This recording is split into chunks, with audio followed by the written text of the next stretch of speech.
MGN. We don't play games with your YouTube gaming career.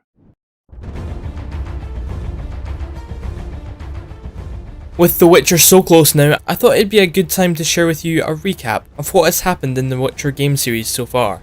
The devs have stated you don't necessarily need to have played the story of previous games to enjoy The Witcher 3.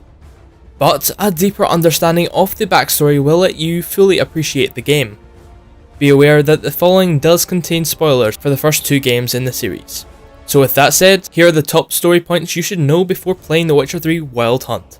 Geralt was originally introduced in the short story simply named The Witcher in 1986. In this first story, Geralt was hired to lift a curse from the daughter of King Foltest. Later short stories introduced a colourful cast of Geralt's allies, including the bard Dandelion and his main love interest, Yennefer. Before a man may become a witcher, he must first undergo the Trial of the Grasses. In this trial, a series of alchemical herbs are consumed by witchers in training. The trial is extremely dangerous. Many weaker men die during this process. Those who survive gain lightning quick reflexes and go on to become the witchers. With training, these witchers become faster swordsmen. They are also taught magical abilities called signs. This training and the consumption of enhancement potions makes the witchers formidable in combat and is the secret to their power. The first Witcher game begins 5 years after the famous Battle of Brenna, which secured the Nordlings as the victors in the war with Nilfgaard. Geralt suffers from amnesia when he is found by some fellow witchers. They take him back to the Witcher keep of Kaer Morhen. There, he and the other witchers and witchers in training are attacked by forces of a criminal syndicate named Salamandra. Salamandra seeks to gain the secrets to the Witcher's power.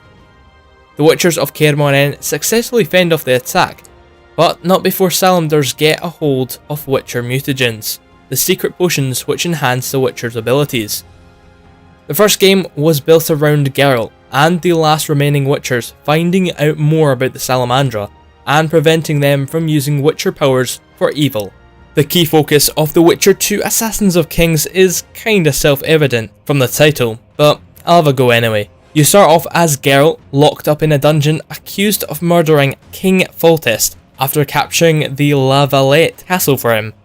In actuality, another Witcher known as Letho joined with a group called the Kingslayers and helped them live up to their name. Geralt must escape the dungeon and meet up with Roach and Triss.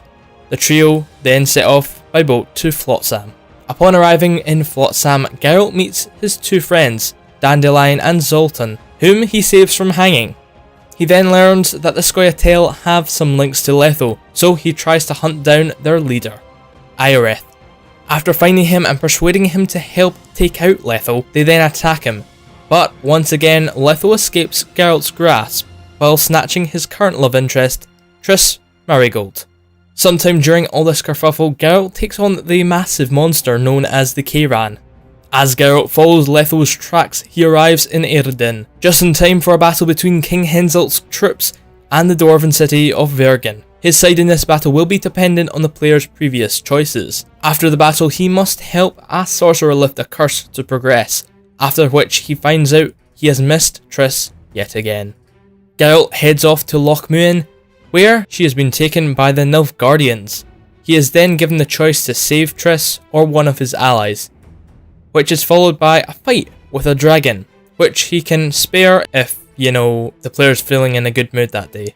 And lastly, to finish the story off, Geralt is given the decision to kill or spare Letho, the Kingslayer. So that's a little plot recap for the previous two Witcher titles to prepare you for Witcher 3 Wild Hunt, which I do believe will be much longer. The Witcher story has some different ends to it, mainly with whom you are friends with at the end. Throughout, as I stated, you will be given choices on people's fate, but that won't affect the Witcher 3 story too much, as it works very much like Mass Effect does. It transfers your choices for PC users, and for console users, it will allow you to key in your choices from the last gen, so the story will be with whoever you kept alive in your last save. If you don't mind me asking, if you played one of the Witcher games already, what was your favourite part or quest in particular? I really enjoyed the first battle at the start of Assassins of Kings the most. Anyway, I hope you've enjoyed. My name is Stally111 and I have loads more awesome RPG content over on my channel. Make sure to drop a like, drop a comment and subscribe if you've not done so already. And I'll see you guys on the next video. See ya.